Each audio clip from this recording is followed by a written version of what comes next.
Assalamualaikum warahmatullahi wabarakatuh. Selamat pagi. Kenalkan, nama saya Dewi Naramanik. Saya dari kelas MA 20B3 dengan NIM 1120102116. Dan pada video kali ini saya akan menjelaskan tentang manajemen resiko menurut ISO 31000/2018, dan ini adalah sebagai video untuk ulangan tengah semester saya dalam mata kuliah manajemen resiko. Sebelum semuanya dimulai, saya juga mengucapkan terima kasih kepada Bapak Purwanto yang sudah memberikan tugas ini sebagai dosen pengampu pada mata kuliah manajemen resiko. Semoga video yang saya buat dari tugas yang Bapak berikan bisa bermanfaat untuk orang lain. Dengan menonton video ini, semoga kita juga dapat menambah wawasan kita semua. Untuk yang pertama, soal yang pertama adalah definisi resiko berdasarkan ISO 31000/2018 adalah efek ketidakpastian terhadap sasaran. Jadi definisi resiko berdasarkan ISO 31000 adalah efek ketidakpastian terhadap sasaran. Kita masuk pada pertanyaan kedua, yaitu prinsip-prinsip manajemen resiko. Ada 8 prinsip manajemen resiko. Yang pertama adalah terintegrasi. Terintegrasi adalah manajemen resiko merupakan bagian dari keseluruhan dari semua kegiatan organisasi. Hal ini sangat masuk akal untuk dijadikan sebuah persyaratan agar dapat mendukung pencapaian tujuan, peningkatan kerja, dan mendorong inovasi. Prinsip yang kedua adalah terstruktur dan komprehensif. Terstruktur dan komprehensif yang dimaksud dalam manajemen risiko adalah berkontribusi pada hasil yang konsisten dan dapat dibandingkan. Prinsip ini tidak terbatas pada risiko dalam organisasi saja, tetapi juga termasuk pada risiko yang dibawa organisasi tersebut yang berhubungan dengan organisasi kita. Prinsip yang ketiga adalah dapat disesuaikan. Yang dimaksud adalah kerangka kerja dan proses manajemen risiko dapat disesuaikan sesuai dengan proporsi konteks eksternal dan internal organisasi terkait dengan tujuannya, kebutuhan organisasi, serta risiko yang harus dikelola organisasi untuk mencapai sasarannya harus disesuaikan baik saat ini maupun di masa yang akan datang. Prinsip manajemen yang selanjutnya adalah inklusif, yang berarti keterlibatan pengaku kepentingan yang tepat dan waktunya juga tepat, kemungkinan pengetahuan, pandangan, dan persepsi mereka yang dapat dipertimbangkan. Ini menghasilkan peningkatan kesadaran dan manajemen informasi. Keterlibatan ini diperlukan agar mereka dapat berkontribusi dalam proses komunikasi dan konsultasi, pemantauan, serta peninjauan. Prinsip yang selanjutnya adalah dinamis, yaitu resiko yang muncul dapat berubah dan menghilang mengikuti konteks eksternal dan internal organisasi yang berubah. Manajemen resiko mengantisipasi, mendeteksi, mengakui, dan merespons perubahan dan peristiwa tersebut secara tepat dan di waktu yang tepat. Prinsip yang selanjutnya adalah informasi yang terbaik yang tersedia, yaitu seluruh data untuk manajemen risiko didasarkan pada informasi sebelumnya dan saat ini, juga harapan di masa depan. Informasi yang baik harus tepat waktu, jelas, dan tersedia untuk diberikan kepada pemegang kepentingan yang berkaitan. Yang paling sederhana dari prinsip ini adalah bagaimana kemungkinan manajemen risiko dapat ditunjukkan untuk menciptakan nilai jika kita ada dalam konteks organisasi tidak mampu menjelaskan apa yang menjadi nilai yang ingin diraih. Prinsip selanjutnya adalah faktor manusia dan budaya. Perilaku dan budaya manusia sangat mempengaruhi di setiap tingkat manajemen risiko. Baik manusia dan budaya, keduanya merupakan faktor yang saling berkaitan dan sama-sama penting. Budaya organisasi atau risk culture menjadi penting karena akan berhubungan dengan pelaksanaan tujuan organisasi sehari-hari.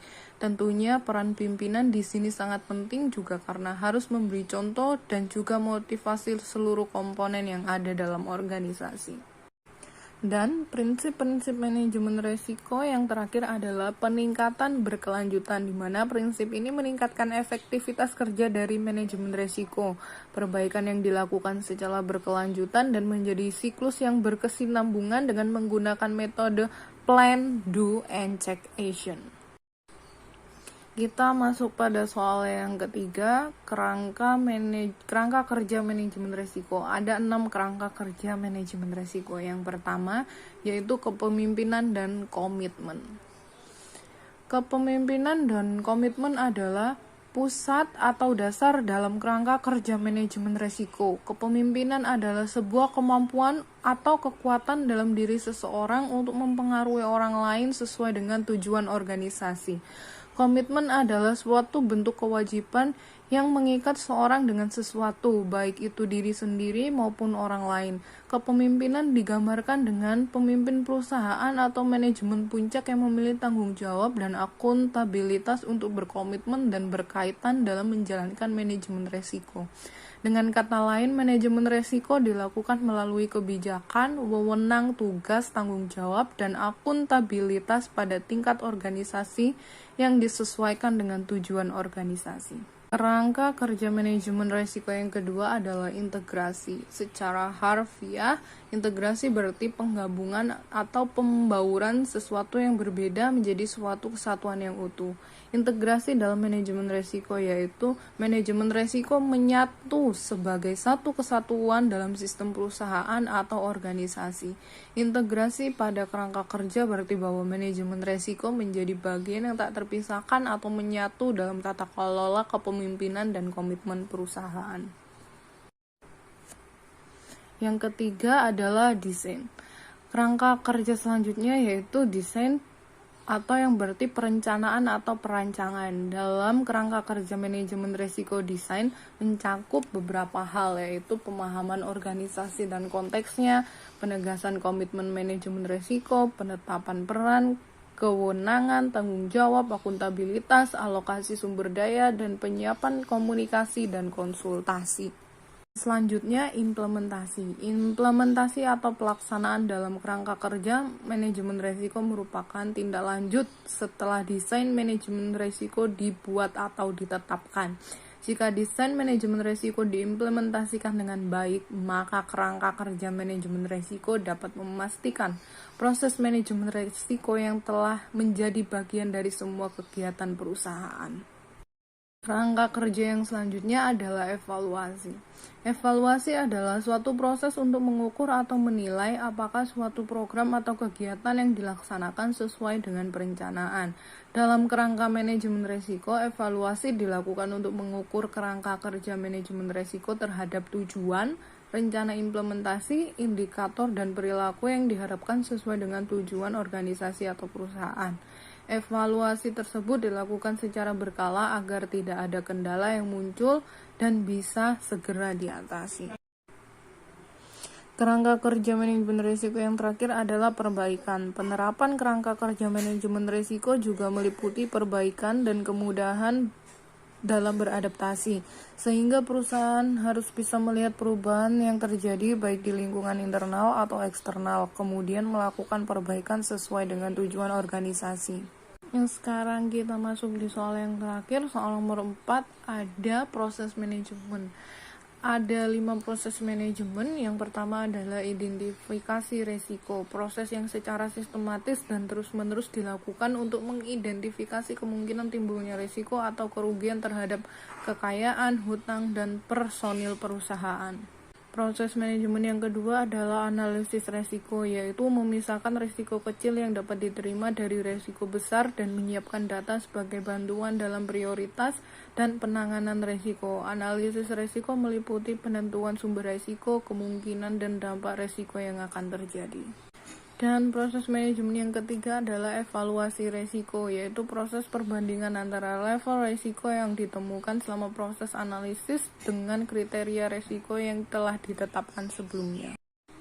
Dan proses manajemen yang keempat adalah pengendalian resiko, di mana suatu tindakan untuk menyelamatkan perusahaan dari kerugian.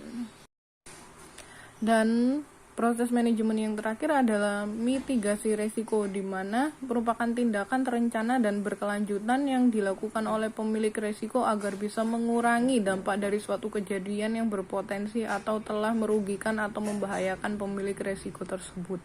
Baik, itu semua adalah materi tentang UTS kita yang sudah saya jelaskan mengenai definisi resiko berdasarkan ISO 31000 2018. Yang kedua, prinsip-prinsip manajemen resiko. Yang ketiga, kerangka kerja manajemen resiko. Dan yang keempat adalah proses manajemen resiko yang terdiri dari identifikasi resiko, analisis resiko, evaluasi resiko, pengendalian resiko, dan mitigasi resiko. Semoga video yang saya bagikan ini dapat bermanfaat, dapat menambah pengetahuan, dan apabila ada salah kata, penulisan, atau penjelasan, saya meminta maaf. Saya akhiri pembuatan video ini sebagai ujian tengah semester dari saya. Terima kasih.